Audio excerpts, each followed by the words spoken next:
Kak Dayani nggak pernah sembuh lagi. Yang akhirnya sampai bertahun-tahun ke depan keadaan Kak Dayani begitu. Akhirnya kakak saya, Kak Dayani, wanita tercantik kami, meninggal dunia pada tahun 2003.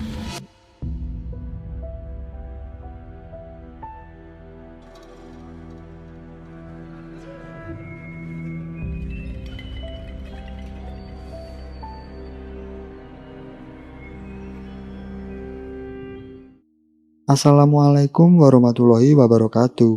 Kembali lagi di ARC Horror Story. Apa kabar kalian? Semoga selalu diberi kesehatan ya.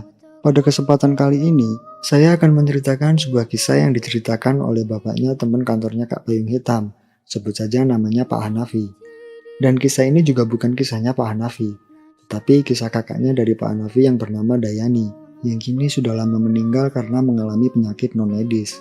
Tapi sebelum lanjut ke cerita, aku mau ngingetin dulu nih buat kalian yang belum subscribe, silahkan subscribe dan tekan tombol loncengnya sebagai bentuk dukungan kalian. Dan agar kalian gak ketinggalan episode-episode selanjutnya di ARC Horror Story. Penasaran dengan ceritanya? Kita simak dan pastikan jangan mendengarkan sendirian.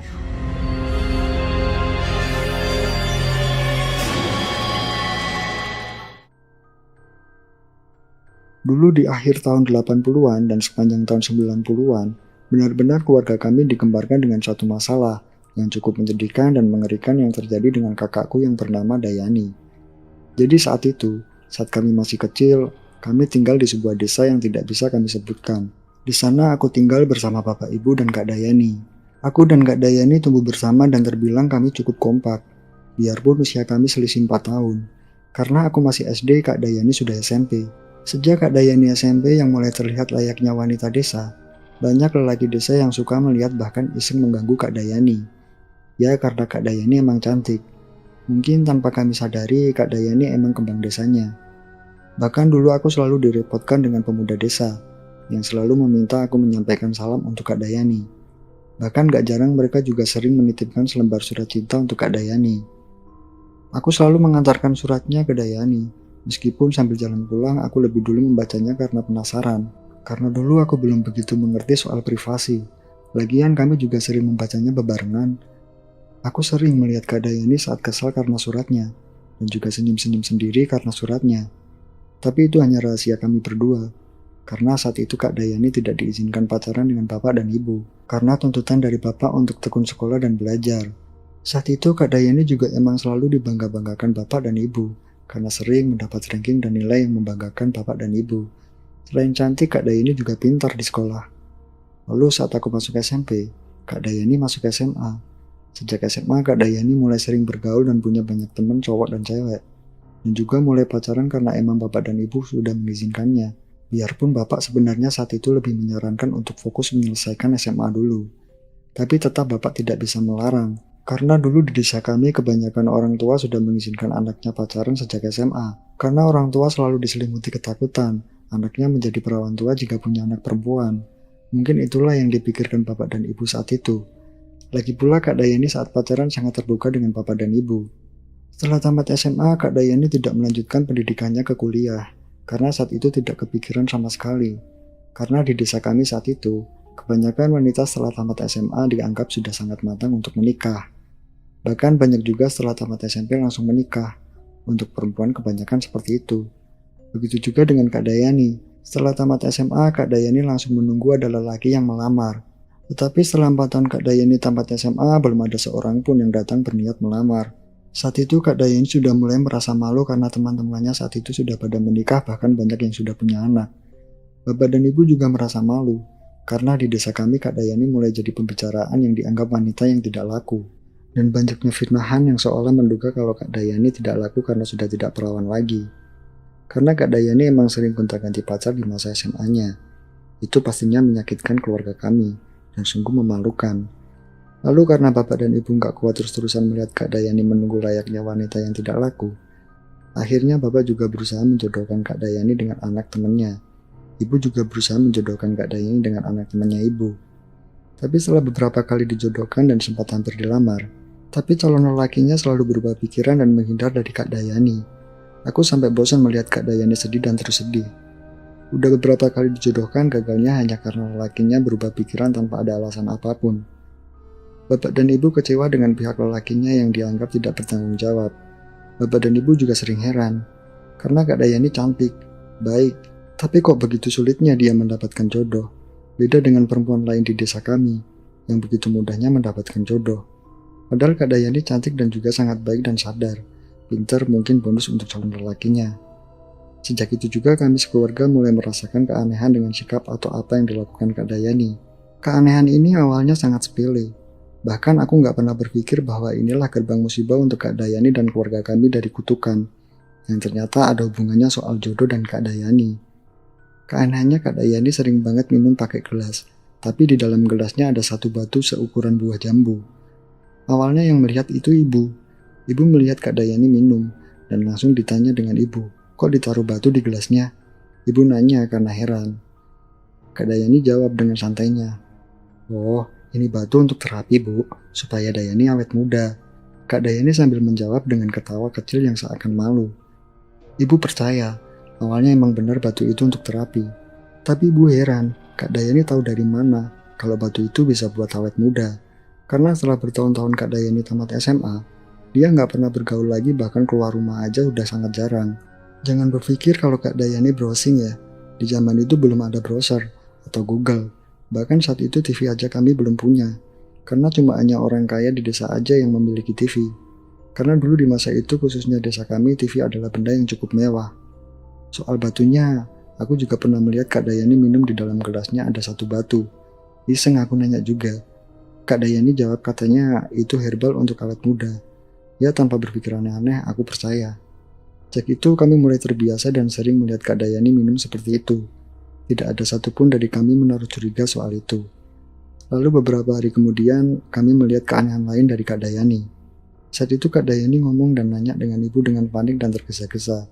Bu, kenapa aku bisa minum air batu? Ibu seketika heran.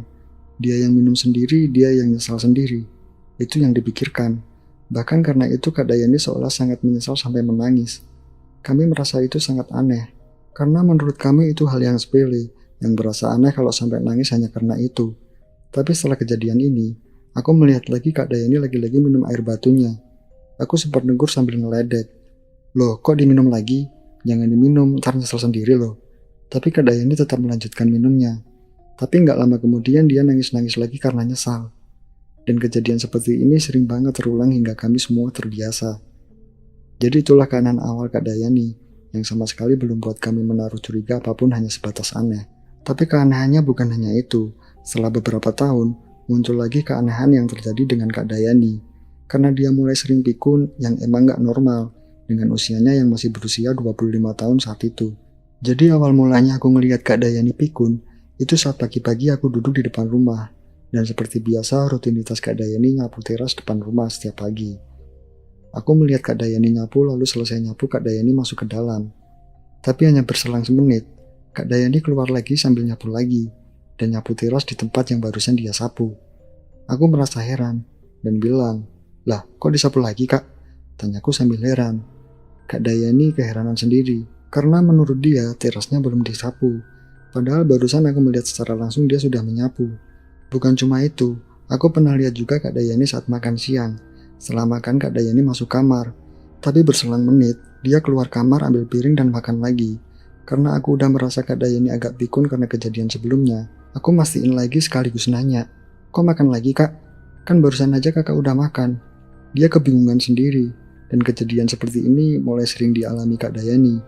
Dia sering melakukan sesuatu itu double, karena lupa udah melakukannya. Dan keanehan Kak Dayani, Bapak mulai curiga soal pikunnya dan batu itu. Dan bertanya-tanya ada apa dengan Kak Dayani. Bapak pun pernah curhat dengan tetangga kami, sekaligus teman dekat Bapak. Bapak ceritain soal keanehan Kak Dayani, dan mereka pun menduga kayaknya ada sesuatu di batu itu. Dan Bapak juga disarankan untuk mengambil batu itu dari Dayani. Takutnya batu itu jimat. Lalu karena Bapak udah resah, akhirnya diam-diam Bapak mengambil batunya yang selalu ditaruh Kak Dayani di dalam gelas yang ada di kamarnya. Saat Kak Dayani sadar batunya sudah tidak ada, Kak Dayani marah-marah yang luar biasa, sampai memukul semua benda yang ada di dekatnya, sampai keadaan rumah berantakan semua. Saat itu kami benar-benar heran melihat Kak Dayani marah sekeras itu. Itu pertama kali kami semua melihat Kak Dayani keras. Lalu karena Bapak sudah takut, akhirnya Bapak mengembalikan batunya ke Dayani. Setelah batu itu di tangan Kak Dayani, betapa kagetnya kami melihat Kak Dayani mengancam dan membentak Bapak. "Jangan sekali-sekali sentuh batu ini lagi. Ini hanya perawatan wanita. Jangan sentuh lagi. Jika batu hilang, akan aku hancurkan rumah ini." Setelah itu Kak Dayani pun masuk ke kamarnya hingga ngebanting pintu. Saat itu hari masih siang. Dan saat itu Kak Dayani membuat Bapak ketakutan hingga kami melihat mata Bapak berkaca-kaca bercampur sedih dan takut. Kami semua heran, kenapa Kak Dayani bisa sekeras itu, terutama dengan Bapak. Lalu sorenya Kak Dayani keluar kamar, yang kelihatannya baru bangun tidur. Sikap Kak Dayani saat itu benar-benar tanpa merasa bersalah sama sekali. Bahkan tidak canggung juga. Melihat ibu yang sedang nyuci piring di belakang, dengan santai dan lembutnya Kak Dayani ngomong, "Loh, kok ibu yang nyuci piring? Sini bu, biar Yani aja yang nyuci." Karena sebenarnya itu rutinitas Kak Dayani setiap sore. Tapi karena ibu juga sudah takut dengan Kak Dayani soal tadi siang, ibu nggak berani ngetuk pintu kamarnya Kak Dayani untuk mengingatkan nyuci piring. Makanya Kak Dayani minta untuk nyuci piring. Setelah beres nyuci piring, Kak Dayani juga buatin kopi untuk Bapak. Itu juga rutinitas Kak Dayani. Melihat itu kami semua merasa heran dengan Kak Dayani. Sikapnya menunjukkan seolah nggak terjadi apa-apa.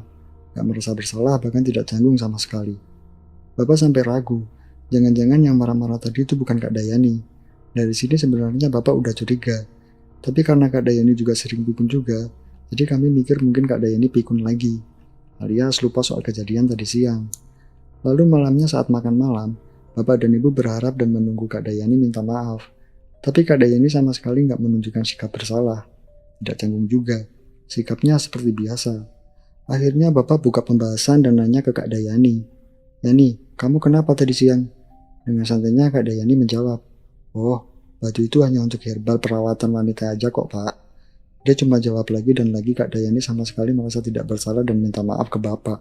Dari sini yang sebelumnya kami sudah curiga ada yang aneh dengan batu itu, tapi karena jawaban Kak Dayani yang seolah meyakinkan kami semua kalau batu itu hanya herbal aja, karena Kak Dayani terus-terusan jawab itu hanya herbal. Sejak itu juga kami tidak melihat batu itu lagi, bahkan sampai sekarang, yang kami tidak tahu kemana batu itu. Apakah disimpan dengan Kak Dayani atau mungkin dibuang? Entahlah, kami benar-benar tidak tahu. Lalu ada kejadian lain. Dari kejadian ini kami sekeluarga baru mulai mengetahui apa yang sebenarnya terjadi dengan Kak Dayani. Soal semua keanehannya dan kenapa sulitnya Kak Dayani menemukan jodoh. Jadi itu bermula dengan kedatangan seorang lelaki yang berasal dari desa kami juga, yang bernama Didi. Awalnya kami semua menganggap ini kabar baik, hal yang paling ditunggu-tunggu Bapak dan Ibu. Karena saat itu Didi datang bersama kedua orang tuanya yang berniat melamar Kak Dayani. Kami semua sangat senang, apalagi Kak Dayani. Dia benar-benar senang selama berhari-hari Kak Dayani dimabuk asmara. Terlebih Didi juga di desa dianggap anak yang berpendidikan, karena saat itu dia sudah sarjana bahkan sudah kerja di salah satu perusahaan yang berbasis di Jakarta. Dia juga sudah menetap secara mandiri di sana. Saat itu Didi pulang kampung menemui bapak ibunya dan emang berniat ingin melamar Kak Dayani. Tapi setelah beberapa hari Kak Dayani dimabuk asmara setelah lamaran itu, Didi berubah pikiran dan memutuskan hubungannya dengan Kak Dayani. Kami semua pastinya sangat kecewa dengan keputusan Didi, terutama Kak Dayani. Tapi Bapak mulai berpikir lain. Saat itu Bapak mengingatkan kejadian sebelumnya, soal kegagalan hubungan Kak Dayani dengan anak temannya, yang sudah beberapa kali dijodohkan selalu gagal. Bahkan sekarang dengan Didi terjadi lagi hal yang sama. Bapak mulai berpikir dan timbul pertanyaan, kenapa semua lelaki yang awalnya sudah suka, tapi dalam waktu singkat berubah pikiran? Apa ada yang salah dengan Dayani? Bapak berkali-kali nanya seperti itu denganku. Akhirnya aku ngajak Bapak bertamu ke rumah Didi. "Pak, berhubung Didi belum balik ke Jakarta, kita tanyakan apa alasan Didi berubah pikiran." Bapak setuju. Lalu aku dan Bapak bertamu ke rumah Didi. Seperti rencana kami, Bapak nanya dengan Didi. "Nah Didi, sebelumnya saya minta maaf. Bukannya saya tidak terima keputusan Nak Didi. Tapi saya sebagai bapaknya Dayani, saya pengen tahu kenapa Nak Didi berubah pikiran. Saya juga minta maaf Pak, udah membuat Bapak sekeluarga kecewa. Tapi saya juga bingung, kenapa Dayani bukan seperti yang saya lihat di awal. Setelah beberapa hari saya ketakutan melihat Dayani. Saya merasa tertekan, saya juga bingung kenapa aneh seperti ini rasanya." Jadi intinya, di sini Didi menjawab apa yang dirasakan saat melihat Kak Dayani. Didi berani jujur. Sedangkan lelaki sebelumnya, tidak ada yang menceritakan alasannya kenapa mereka menghindar dari Kak Dayani. Itulah sebabnya kenapa aku hanya menceritakan lebih detail soal Didi dibandingkan lelaki sebelumnya. Setelah itu kami pamit pulang, dan di rumah kami mulai berpikir bingung dan ketakutan. Seolah apa yang ditakutkan Bapak sepertinya benar, ada yang salah dengan Kak Dayani. Di saat Bapak sedang kebingungan sendiri, aku menyarankan Bapak coba konsultasi saja dengan Mbok Mina. Jadi Mbok Mina ini dukun beranak. Kata temanku, dia juga bisa ngobatin penyakit kampung. Bapak setuju. Kami langsung ngajak Ibu dan Kak Dayani ke rumah Mbok Mina yang berada di desa sebelah. Sampai di rumah Mbok Mina, Ibu dan Bapak pun langsung menceritakan semua keanehan Kak Dayani, terutama sulitnya Kak Dayani dapat jodoh. Di situ Kak Dayani hanya diam dengan raut wajahnya yang sedih dan pastinya merasa malu, yang aku yakin dia malu dengan dirinya sendiri. Karena kami sekeluarga sudah serepot ini hanya karena tidak ada yang mau berjodoh dengan dia. Setelah diceritakan, Mbok juga awalnya ngerasa heran. Katanya, kok bisa perempuan secantik ini sulit dapat jodoh? Apalagi perlagakannya sangat lembut. Setelah ngobrol, Mbok pun langsung menggelar tikar untuk duduk di lesehan. Mbok mau menerawang Kak Dayani. Sebelum diperiksa, Mbok nyuruh Bapak dan Ibu megangin tangan Kak Dayani untuk jaga-jaga kalau tiba-tiba Kak Dayani kerasukan. Dalam keadaan dipegang, Mbok nyuruh Kak Dayani natap matanya. Tatap mata Mbok ya cantik. Dan si Mbok terus menatap mata Kak Dayani. Jadi mereka saling tatapan selama beberapa menit. Saat keadaan yang sudah sunyi, tiba-tiba Mbok kaget. Astagfirullah. Mbok pun langsung melepas tatapannya. Dan di waktu bersamaan juga, Kak Dayani senyum melihat Mbok. Senyum sekilas saja, yang seolah senyumannya seperti menyudutkan Mbok. Lalu Mbok pun mengajak Dayani ngobrol dengan obrolan random, yang tujuan hanya memastikan apakah itu masih Kak Dayani atau bukan. Ternyata itu masih Kak Dayani. Setelah itu Bapak dan Ibu nanya dengan Mbok. Gimana Mbok? Dayani kenapa Mbok? Sepertinya Dayani nggak sendiri di tubuhnya. Begini saja, bagaimana kalau besok Dayani diruqyah? Mbok bantuin. Di sini kami baru benar-benar tahu ternyata apa yang ditakutkan Bapak ternyata benar. Kak Dayani emang sedang kenapa-napa. Setelah itu kami pulang. Sampai di rumah kami merencanakan meruqyah Kak Dayani. Tapi Kak Dayani selalu menolak. Alasannya dia malu kalau orang banyak tahu kalau dia diruqyah hanya karena sulit mendapatkan jodoh. Di sini sebenarnya Kak Dayani ngambek dengan Bapak dan Ibu. Karena dia sebagai wanita merasa malu dengan dirinya sendiri. Jika Bapak dan Ibunya selalu berusaha yang melibatkan orang lain. Hanya karena dia dianggap sebagai wanita yang tidak laku. Dan Kak Dayani juga merasa tersinggung. Dia dianggap jin dengan Mbok Mina. Padahal yang dimaksud jinnya atau sesuatu yang ada di dalam tubuhnya dia yang digambarkan sosok yang menyeramkan, itu bukan dia, tetapi sosok yang hinggap di tubuhnya. Saat kami pulang dari rumah Mbok Mina, itu hari sudah mulai gelap. Dan malam itu saat kami merencanakan ruqyah, Kak Dayani terus-terusan menolak dan ngambek sepanjang malam. Yang akhirnya dia marah-marah lagi. Masuk ke kamar dengan membanting pintu. Lalu gak lama kemudian Kak Dayani keluar kamar, nyamperin Bapak, dalam keadaan yang aneh banget. Sambil senyum, Kak Dayani ngomong dengan suara berbisik dengan lembut dan berbahasa yang halus. Shh, kalian dan nenek tua itu gak akan berhasil. Setelah itu Kak Dayani pun jatuh pingsan. Ibu yang sedang di kamar kaget mendengar suara. Ternyata Kak Dayani jatuh dan udah terbaring di lantai. Saat itu Bapak hanya melongo kebingungan. Soal bahasa halus saat Kak Dayani nyamperin Bapak, Kak Dayani ngomong dengan bahasa yang tidak biasanya. Dia pakai bahasa daerah kami, tetapi bukan bahasa daerah yang biasanya kami gunakan. Tetapi bahasa daerah yang halus banget, yang mana di desa kami saat itu sudah sangat jarang ada orang yang masih menggunakan bahasa halus itu, kecuali bagi udah sangat sepuh. Saat itu Bapak dan Ibu kebingungan karena Kak Dayani pingsan ditambah aku sedang tidak di rumah. Karena biasanya kalau ada apa-apa di rumah, aku selalu terdepan. Karena Bapak dan Ibu udah lumayan tua. Jadi malam itu aku pulang di rumah hanya Ibu dan Kak Dayani yang sudah terbaring di lantai. Jujur saat itu aku kira Dayani udah pergi. Karena tangisan Ibu yang histeris yang membuat tetangga kami pun satu persatu berdatangan. Bapak malam itu lari ke rumah Mbok Mina. Lalu gak lama kemudian Bapak balik dengan Mbok Mina dan Pak Ustadz dari desa kami. Tapi saat Mbok Mina masih di pintu, Mbok Mina langsung mengucap, Astagfirullah. Dia melihat ke arah Kak Dayani. Mbak Minah pun nyuruh kami semua minggir, karena dia melihat ada sosok hitam besar yang menduduki tubuh Kak Dayani. Seketika kami semua berhamburan keluar rumah, karena saat itu aku, ibu, dan beberapa tetangga kami sedang duduk di sebelah tubuh Kak Dayani yang sedang terbaring. Malam itu sangat mencekam, kami semua nunggu di luar, karena Mbak Minah akan berkomunikasi dengan sosok yang sedang menduduki tubuh Kak Dayani malam itu. Kami semua nggak bisa melihat sosok itu, hanya Mbok yang bisa melihatnya. Tetapi saat itu kami semua dengar dari luar rumah, Mbok Mina sedang berbicara dengan sesuatu yang kami tidak melihat wujudnya. Suaranya aneh, bukan seperti suara lelaki ataupun wanita. Dan suaranya juga lembut dan menggunakan bahasa halus, seperti yang tadi aku jelaskan. Kami dengar isi percakapannya, tapi karena kami tidak mengerti sepenuhnya dari bahasa yang digunakan jinnya, kami hanya mengerti sepenggal saja. Intinya begini, kamu siapa? Apa tujuanmu? Kenapa kamu buat wanita ini menderita? Siapa yang mengirim kamu ke tubuh wanita ini? Tubuhnya lembab, nyaman, ini tempatku. Beberapa kali ditanya dia hanya menjawab itu. Sama sekali tidak menjawab siapa yang mengirim dia ke tubuh Kak Dayani. Setelah berkomunikasi dengan sosok itu, kami semua doa bersama yang dipimpin Pak Ustadz. Kami tidak berhenti berdoa sampai Kak Dayani sadar saat hampir tengah malam, sekitaran jam setengah 11. Lalu besoknya Kak Dayani diruqyah di musola yang ada di desa kami. Semenjak itu Kak Dayani mulai sering diruqyah selama sebulan 4 kali diruqyah, yang terus dibantu dengan Mbok Minah. Dan selama sebulan itu juga keadaan Kak Dayani mulai makin buruk. Mulai dari sikapnya yang udah berubah layaknya sikap anak kecil, dan dia hanya bisa senyum saja. Yang lebih membuat kami terpukul, fisik Kak Dayani juga berubah secara perlahan. Mukanya menua hanya dalam sebulan. Kantung matanya melebar hingga terlihat longgar yang terlihat bola matanya nyaris lepas. Tubuhnya sudah sangat kurus. Perubahan sikap dan fisiknya terjadi hanya dalam sebulan. Bapak ibu hanya bisa menangisi melihat Kak Dayani seperti itu. Kak Dayani terus senyum.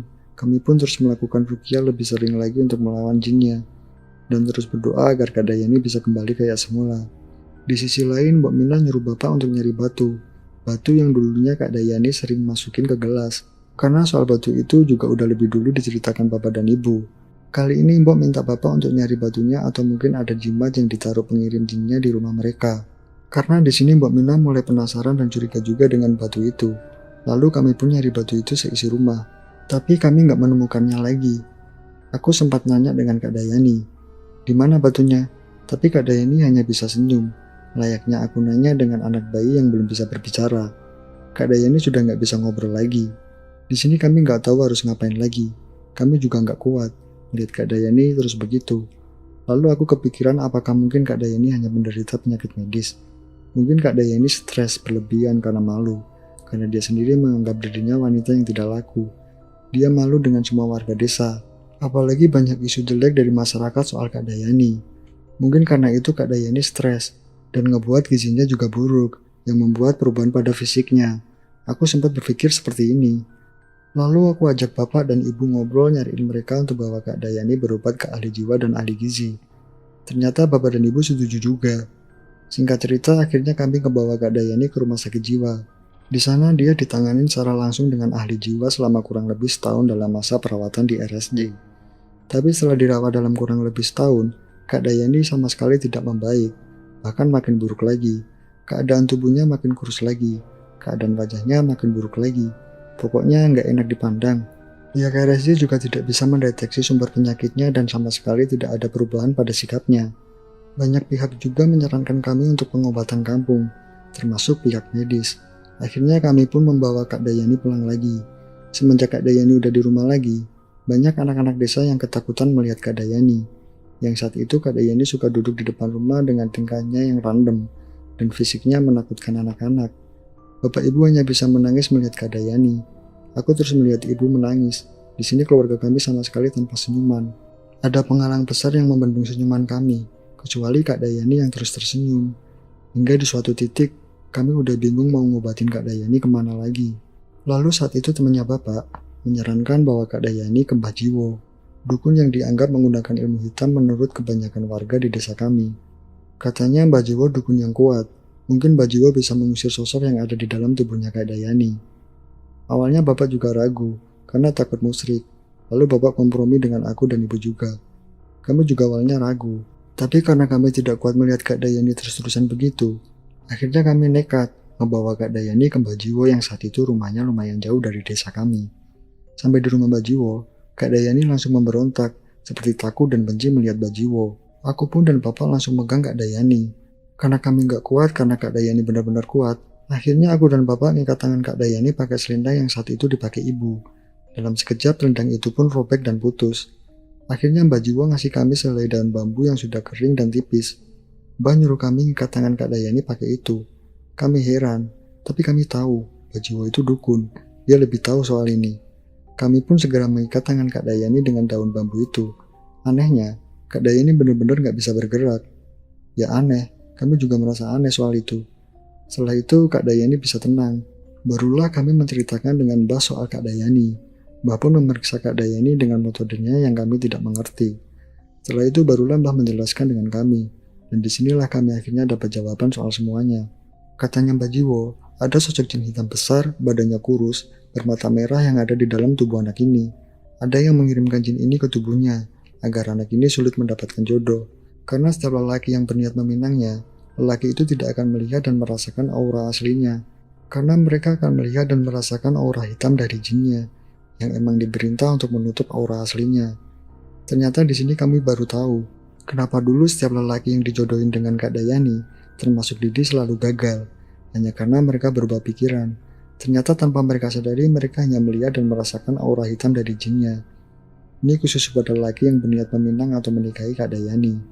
Kata Mbak Jiwo juga, jin yang ada di dalam tubuh anak ini sudah menyatu dengan sempurna di tubuhnya.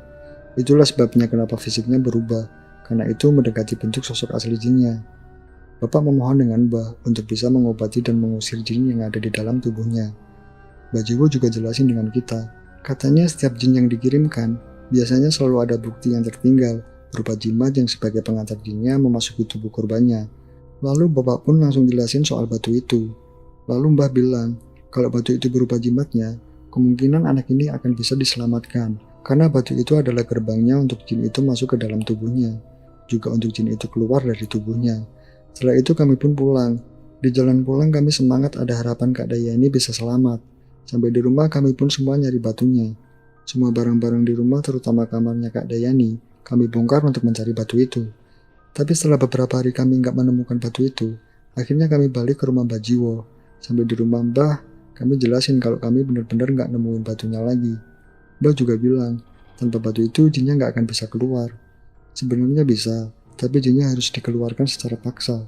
Tapi Mbah Jiwo ngaku nggak akan kuat menghadapi jinnya kalau dikeluarkan secara paksa, karena risiko terlalu besar untuk Mbah Jiwo. Dengan berat kami pun harus mengerti, dan harapan serasa hilang. Lalu di sini Mbah Jiwo juga nawarin kami untuk melihat dan berinteraksi secara langsung dengan jin yang ada di dalam tubuh Kak Dayani. Kami semua bersedia, tapi ada syaratnya atau ritualnya yang harus kami lakukan. Kami harus mandi dengan daun sirih dan jeruk purut, dan mandinya harus setiap subuh selama 7 hari ke depan. Sebelum mandi harus melafalkan semacam doa, tapi bukan doa dari agama, tetapi semacam mantra yang menggunakan bahasa daerah yang ditulis Mbah Jiwo di kertas. Lalu kami juga tidak boleh memakan makanan yang bercampur garam selama 7 hari juga. Lalu kami pun pulang. Di rumah aku, bapak, dan ibu menjalankan ritual selama 7 hari. Setelah itu kami balik lagi ke rumah Mbah Jiwo. Di sana seperti biasa Kak Dayani langsung memberontak saat ke rumah Mbah Jiwo. Tapi Mbah Jiwo juga selalu menyiapkan selai daun bambu untuk mengikat tangannya Kak Dayani. Setelah Kak Dayani sudah tenang, Mbah Jiwo juga langsung mempersiapkan tempat untuk kami berinteraksi dengan jinnya. Tapi sebelum dimulai, Mbah Jiwo ingatkan kami. Sebelum mulai ada pantangannya, yang jangan kalian lakukan. Nanti kalian akan melihat sosok jinnya secara langsung, dan kalian boleh menanyakan apapun. Tapi saat berinteraksi, jangan terlalu takut, jangan terlalu marah, dan jangan terlalu sedih. Emosional harus benar-benar stabil. Jika tidak, jinnya akan merasa menang, dan akan mendominasi yang memungkinkan keadaannya akan jadi lebih buruk. Mendengar itu, aku pun bergetar, tapi aku memaksakan berani. Lalu aku, bapak, dan ibu disuruh duduk berbaris di hadapan Kak Dayani. Setelah Mbah nyuruh kami menutup mata, Mbah pun mengusap muka kami semua dengan kain lap yang basah, yang sudah diisikan mantranya Mbah Jiwo. Setelah itu baru Mbah nyuruh kami buka mata, dan aku dengan jelas, persis di hadapanku ada satu sosok yang sangat besar, hitam dan sangat kurus. Matanya terlihat longgar dan merah. Dia senyum melihat kami semua, dan bapak pun langsung memulai bertanya, yang seolah kayak ngobrol dengan jinnya. Di sini kami nggak bisa memahami semua maksud dari jinnya, karena bahasanya jinnya yang menggunakan bahasa daerah halus. Yang kami tangkap atau yang kami pahami, jinnya mengatakan tidak akan bisa dan tidak akan mau keluar dari tubuhnya Kak Dayani. Jinnya juga bersumpah kalau Kak Dayani nggak akan pernah selamat. Jinnya mengatakan itu dengan bahasanya yang lembut dan halus. Bapak juga sempat nanya siapa yang mengirimkan dia ke tubuhnya Kak Dayani. Tapi tetap, jinnya nggak mau menjawab. Dia hanya senyum. Di sini kami telah melihat dengan jelas persis di hadapan kami jinnya. Setelah ngobrol kami pun pamit pulang dengan Mbah Jiwo. Bapak dan ibu sangat lemas. Ibu nggak pernah berhenti menangis. Setelah ini kami benar-benar pasrah. Kami hanya bisa berdoa dan berharap Kak Dayani bisa kembali. Dan pengobatan dengan Bajiwa adalah pengobatan terakhir Kak Dayani. Kak Dayani nggak pernah sembuh lagi. Yang akhirnya sampai bertahun-tahun ke depan keadaan Kak Dayani begitu. Akhirnya kakak saya Kak Dayani, wanita tercantik kami, meninggal dunia pada tahun 2003. Di usianya ke-31 tahun. Meninggal secara mendadak. Setelah Kak Dayani pergi, bahkan sampai sekarang kami belum tahu siapa yang tega membuat Kak Dayani menderita semenderita itu. Apakah Kak Dayani telah menyakitkan hati orang lain hingga membuat orang itu menjadi orang terjahat untuk dirinya sendiri? Atau mungkin itu hanya orang syirik yang sangat kejam tanpa dikaruniai belas kasih sesama manusia. Tapi ya sudah, kami sudah melupakan kejadiannya, dan juga sudah memaafkan siapapun pelaku di balik ini semua. Kami tidak ingin kembali mengingat kisah ini, tapi di sini kami hanya ingin membagikan kisah kami. Semoga bisa menjadikan pembelajaran. Buang yang buruknya, petik pembelajarannya.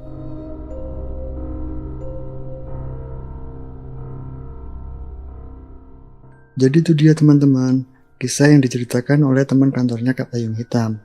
Dan semoga teman-teman bisa mengambil hikmah dan pelajaran dari kisah ini ya. Terima kasih buat teman-teman yang sudah mampir di ARC Horror Story. Jika kalian suka dengan ceritanya, silahkan like, share, dan komentar ya. Dan jangan lupa juga subscribe dan tekan tombol loncengnya sebagai bentuk dukungan kalian. Dan agar kalian gak ketinggalan cerita-cerita horor selanjutnya di ARC Horror Story. Assalamualaikum warahmatullahi wabarakatuh.